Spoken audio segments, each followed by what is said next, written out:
Hello, thank you for the introduction and thank you for coming to my presentation. I know that it's very late Friday afternoon, but I'm hoping that you will enjoy the presentation and all of the body of it. So, in the world where everything can be generated, the voice, the face, the message, even the decision, what does the trust really mean in the business landscape driven by the speed, by the data, by the optimization? Does something as intangible as trust even matter? How can we run effective workshops, gather honest requirements, deep dive into the core of the business needs? If the stakeholders do not trust each other or the analyst, do we trust the products that offer us something cheaper and faster? Or do we seeking for some transparency within it? Or can the organization grow or even survive without the culture of the trust? Is the trust just the soft skill or is foundation of the meaningful cooperation, leadership, and growth? And what's the most important is the trust, our most important tool, the valuable tool as a business analyst, the one thing that we cannot automate, fake, or scale. So from this place, I don't see you that much within the slide, but I would like to ask you to raise your hand if you ever been working in the project or within the team that you ever feel that your voice won't be heard, or in the situation that even if you proposed some of the solution that you know that will be bringing some benefits to the project, to the company, you felt that your voice is not being heard or ignored by the stakeholders or by your colleagues. I've seen some raise hands on this. Or maybe when it comes to the trust with the business and within the teams. Have you ever also been in the situation that all of a sudden you received an email where all of the signs were being, included in the copy? So you felt this urge to answer immediately and you felt this very annoying thing in your stomach that maybe your move's been overwatched by someone, or someone is putting the pressure on you to deliver something faster by putting those important stakeholders or the managers in the CC, or maybe you are the ones as for example, leaders, tech leaders, that you're putting someone also important when it comes to communication within your teams, just to to push them to perform, in your opinion, faster. So what happens when everything's real in this situation, but nothing feels genuine? Genuine. Currently, we are living in the world that is full of the data, and this current situation and the world we live in is amazing, because currently we are having the tools that are bringing us a lot of opportunities that were never here before. We are able to analyze the enormous amount of the data, and only a few years back it wasn't possible. So when it comes to trust, we need to find a way as well to maybe not to convince people, but to show people that here we have some expertise within our areas, no matter if it's business analysis, product ownership, or the testing. That we are the experts that can contribute to the organization and to the society within our knowledge, within with our experience, and everything that we can bring into the table by joining, for example, conferences, by sharing the knowledge or learning from the experts from the area. So the world we are living is full of the fake news, deepfake, AI, skepticism, and doubt. So we moved in the past from the situation or from the examples when we had slightly laugh connected with the, for example, face swap. But currently, the technology is used for the misinformation or to trick ourselves or our loved ones, or to the companies to lose a big amount of the money. So I would like to show you a short video.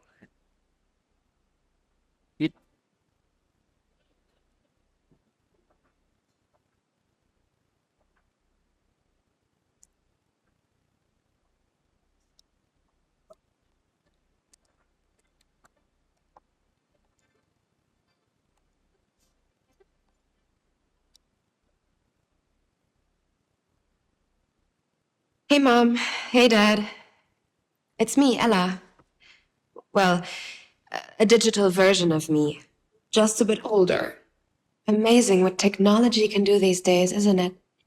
All you need are a couple of pictures, like the ones you share on social media, where they can be taken and used by everybody. I know for you, these pictures are just memories, but for others, they are data. And for me, maybe the beginning of a horrible future. A future where my identity can be stolen just like that. Where I can go to prison for things that I would never do. Imagine my credit score being destroyed, Dad. Or my voice copied to scam you, Mom. I need you to send me money, please. So here under this QR code, you can find more examples of the situation or information the deepfake or the other tools were being used to just scam people.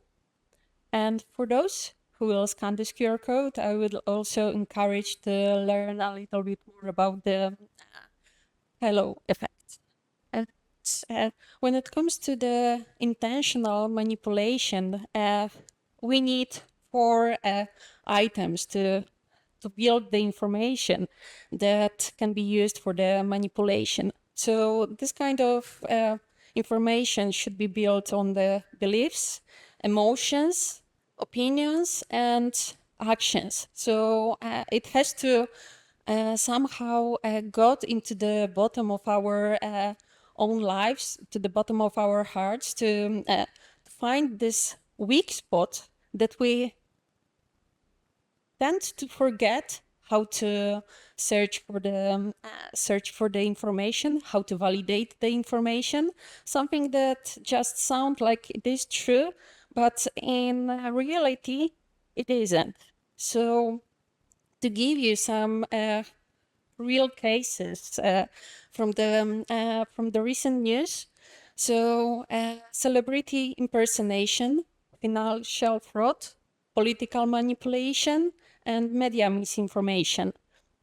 So when it comes to celebrity impersonations, so I'm not sure if you heard, and please raise your hand if you heard about I think it happened half year ago, when the lady was being scammed for like thousands of euro because she thought she's dating the Brad Pitt. The person, the impostor, was sending her pictures of him impersonating himself as a Brad Pitt who is, currently in the hospital, and he just saw her picture in the internet and fall in love immediately. So she felt like, she catch the star, and she didn't even think, and she sent thousands of euros to him without even checking if it's a real situation. And you may think why I'm giving this example on the testing conference of the celebrity impersonation. But you may think as this example as a penetration test, because the scammers did kind of the penetration testing, looking for the weak spot in this lady or within her beliefs and needs. So they found them, and then they used them for the financial fraud. And then going into financial fraud, recently there was also very,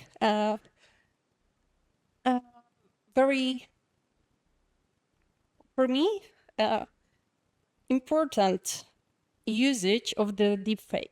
There was a situation when the deepfake of the CEO was being used to convince the board of directors to transfer, I think it was several billions of dollars to the private account of the CEO, but the CEO was the scammers.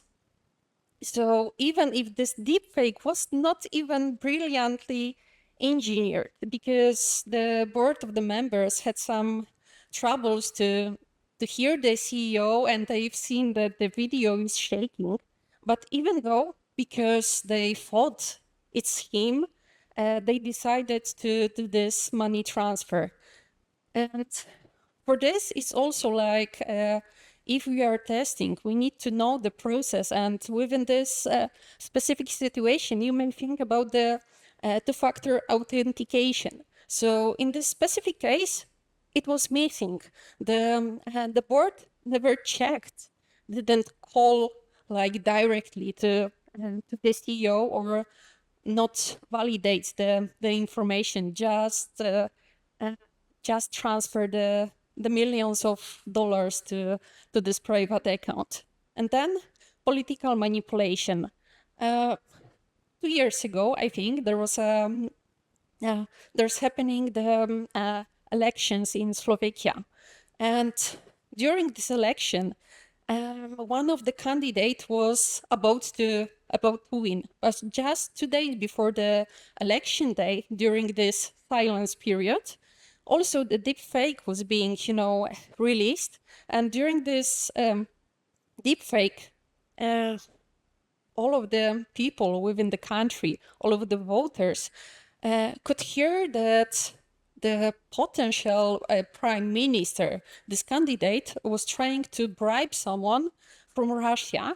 So, to win the election, also to lose some of the specific businesses that were very important to the citizens of the Slovakia. So it was also a situation where the deepfake was being used just to manipulate people. And within this situation, you may think as a poor business analysis in this case.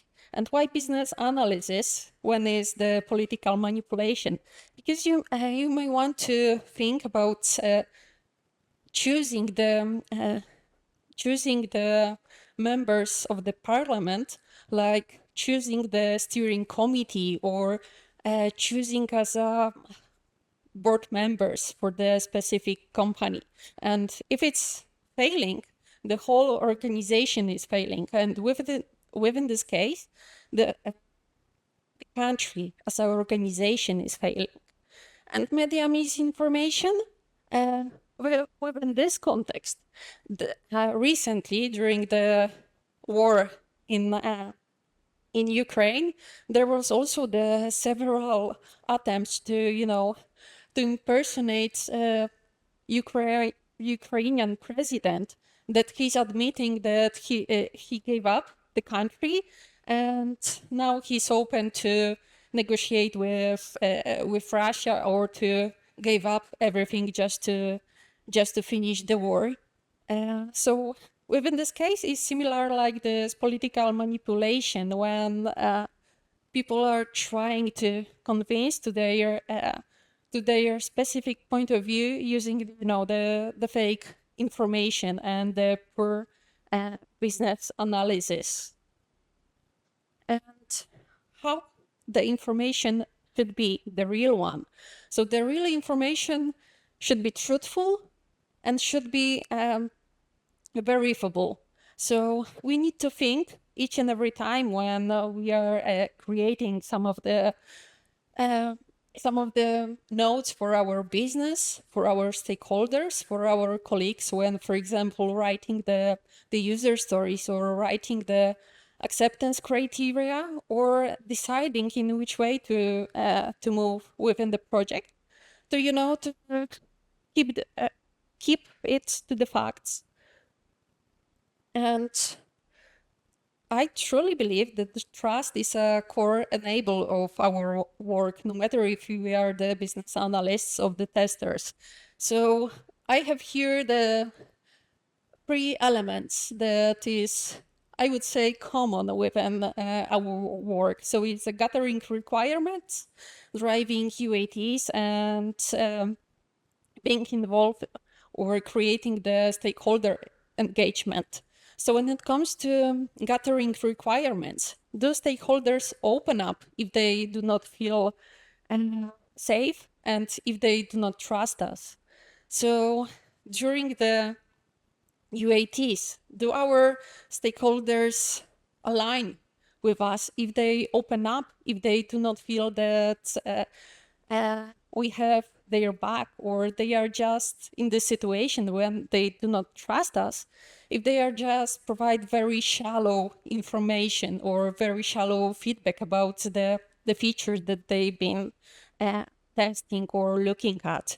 And in general, when it comes to stakeholder engagement, how do we manage the conflicting interest within our stakeholders if they does not trust us, if we move in the correct direction, if they don't feel listened or understood, or if they feel that we are just ignoring the information that they are giving us. So we, as a specialist, as an expert, should create this feeling that we are the ones to support the business, to make them thrive, and to make them grow.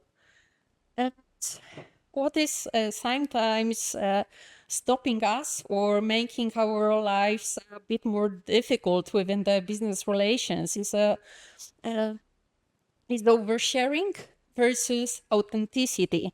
So sometimes we tend to fall into the false intimacy, or we are having the comfort of the stranger, where within the new stakeholders, new colleagues that we do not know yet, we are tend to be a bit more fun, less strict, providing the information that in the different situation we would think twice before saying. So it happens sometimes that we meet a new person from the company. We are starting to talk about our projects, and we are not talking about the successes, but usually we are talking about all of the failures, or who did what wrong, and things like this. And it's sometimes fun, sometimes it's not. But imagine the situation like in a few months later, this person who we rant about our project, about our stakeholders or colleagues, where we put a lot of bad information, is being our new stakeholder, that we are trying to convince this person to be another customer of our solution, or to be our new sponsor of the project. And within this, I would say it's a bit more challenging to convince this person to trust us, to trust our opinions, to trust our suggestions, that our experience is good enough and our credibility is on the level that is sufficient to perform the business, perform the work, to provide the project the very best we can. So, what to do instead in this situation when we feel like we are losing it, or we are tend to, to start be more open, or to share without thinking about the consequences. So balance the conversation, pause before the responding, reread your emails, identify your triggers, and refocus on the conversation. And last but not least, be mindful. And all of those things are really important in the situation when the relations are tough, when the project or the program is under pressure, when we are not meeting the deadlines or the commitments that we promised we would deliver. This everything, it's adding up to our credibility and the level of the trust that business is putting in us. So trust in the product. So even the brilliantly engineered feature won't be used by the business or by the customers if they do not trust it. So financial application that is, for example, asking you to provide very sensitive data, a machine learning feature that does not give the meaningful overview about the basis of the recommendation it's giving, like the sources of the data, or interface that is changing behavior all of a sudden. And to the last one, I would say it's common situation. For example, if we are using the bank application, I mean the mobile app application, how many times it's happened for you that you felt that something strange is happening, especially when you try to log into the system that you use on the daily basis, but the interface is changing. It is asking you to kind of new questions that never been there before. When it comes to me, honestly, I'm freaking out when the bank is asking me to provide the information that were not there, or from my perspective, are not needed at all to grant me the access to things. Same with the models that are recommending us the solution. During these conferences, we heard a lot about the LLMs that are allowing us to deliver faster, to have more meaningful data. But in this, I would also like to ask you, you don't need to raise your hand, but think, have you ever feel this urge to put the very important business email or very confidential information into the chat GPT in order to answer to this email, or to generate some acceptance criteria when it comes to business requirements, or to generate some flows on this information? And I'm asking specifically about the ChatGPT or any other open source application, not your isolated model, because honestly, it's a data breach. If you are using this kind of the tools that are not secured, that are not built specifically or isolated specifically for your company, this everything is a data breach. And we tend to forget about this when we are doing our daily basis work. And when it comes to leadership and the trust within the leaderships and the leaders that we are working with, leadership is totally not related to the micromanagement. Those things are not in common. Even some of the managers are thinking that micromanagement is the way, but the true leaders should trust us, should build the environment where we can open up, where we feel safe to share and even to fail. At the beginning, I asked you about the projects or the meetings that you felt that your voice won't be heard or understood. And the true leader is the person that is making this space where you can share, where you can learn, and where you can grow. Because most of the managers are not the technical experts. You are the technical expert. The team members are the ones that possess the domain knowledge, that they have the experience from various backgrounds, various organizations. So if this trusted environment is being secured, the magic happens.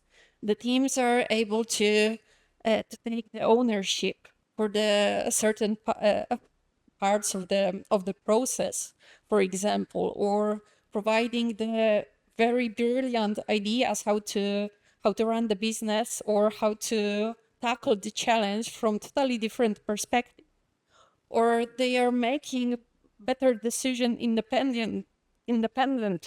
So it's reducing the validation layers between the stakeholders.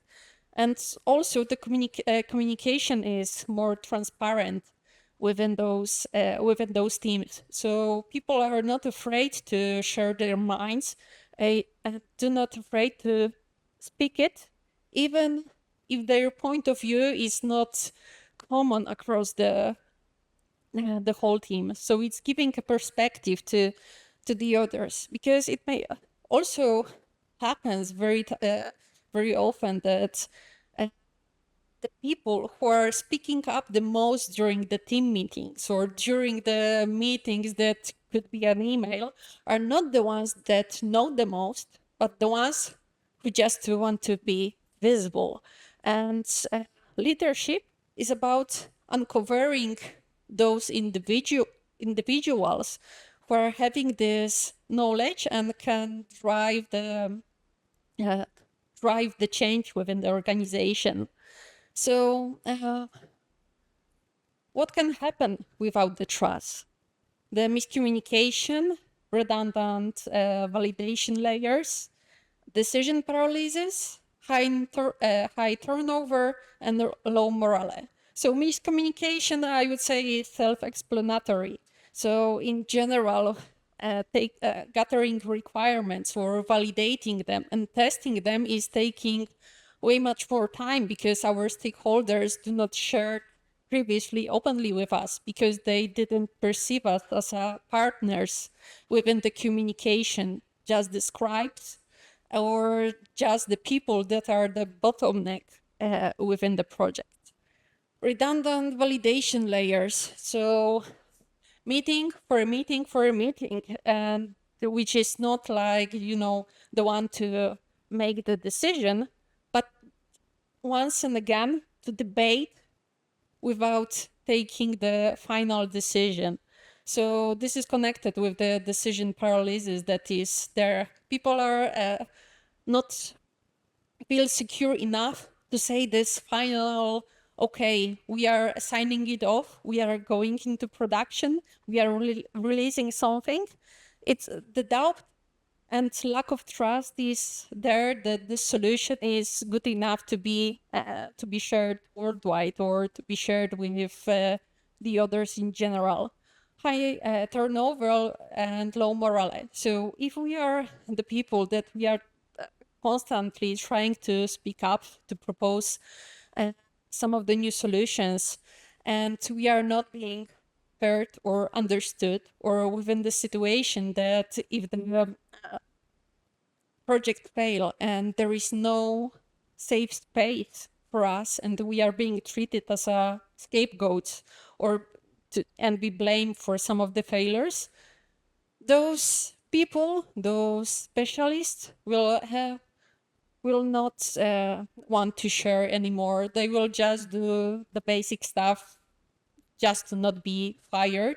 Or if they find the more of the motivation in themselves, they will try to find another workplace where they will be seen and their expertise will be utilized. So can trust be built? Of course it can be built. So there is a lot of ways how it can be done, but I picked the three of them. So showing transparency, building credibility, and making room for the vulnerability. And showing transparency. So I would say it's important, not in the situation when we are winning, but in the situations when we are losing, where we know that we won't commit the deadline, or if there is any other obstacle on the way. So if we are talking about this transparently, inform in advance, there is always way to find another solution to fix things together. But if we are leaving something for the very, very last moment, it's not helping us in the long run. So sharing transparently, allowing us to build credibility. And credibility can be built as well by delivering constantly, by attending, for example, conferences, meetups, trainings, to build the skill set that we are having, to know the context of the company that bring the value to the solution that we are building. Because if our stakeholders feel understood, most likely they will help us succeed, because it's for the greatest good of the company as well to deliver faster. And making a room for the vulnerability. So this is connected mostly with the leadership and how we cooperate as a team, not only in those good times, but also in the bad times. If we can count on each other when there is a fail on the production at Friday, for example. I'm using the example from the previous presentation. Or if something bad is happening within the team, do we feel that our colleagues from the project are able to support us or to replace us in the situation when we, for example, go on the sick leave and the deadline is in the risk? So I would say the most important, from my perspective, thing in this case to build credibility is to find the courage in yourself to say no, and especially if it's very hard. Sometimes we feel overwhelmed when we meet with this very special yet very annoying and very demanding stakeholder that is pushing us to deliver something that we know it's not possible, or it's possible, but it will take twice much time or twice much budget. But also, we need to find this courage to say no sometimes to ourselves, that we are good enough in the current situation, and we won't cross some of the lines to deliver the something. And micro actions to build the trust that you can use in your daily basis. So being transparent about the trade-offs of the risk, naming the elephant in the room, but of course respectfully, ask for the feedback after the workshop, after the UAT, or gathering requirements, or any other cooperation that we had with our stakeholders or colleagues from the project team. Giving the credit to someone in your team. Sometimes the recognition is something very important as well. And admitting when you don't know something, I think is very important in this case, because it's this kind of the vulnerability that is allowing others to also support us and to give us information that we are seeking for, or pointing us to the another way of thinking or the another solution. And follow up constantly. This is something that that really matters. So I would say that you could pick one or two actions from this very short list and try to implement it during your next team meeting, or bring it to yourself, to your company, and just to check if those items will change anything within the relations that you are having with the team. So please be mindful about that.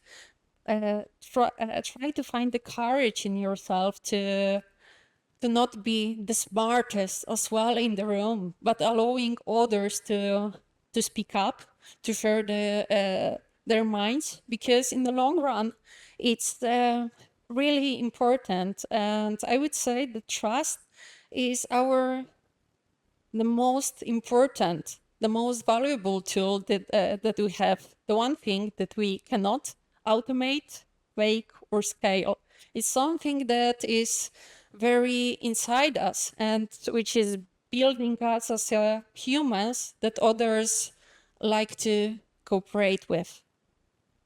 Thank you.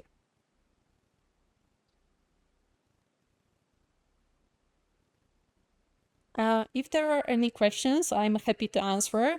But if you're shy or do not want to speak up in a crowd, then you can find me on the lobby, and you can also find me on my LinkedIn profile. I'm more than happy to connect and to answer if you have any questions or doubts.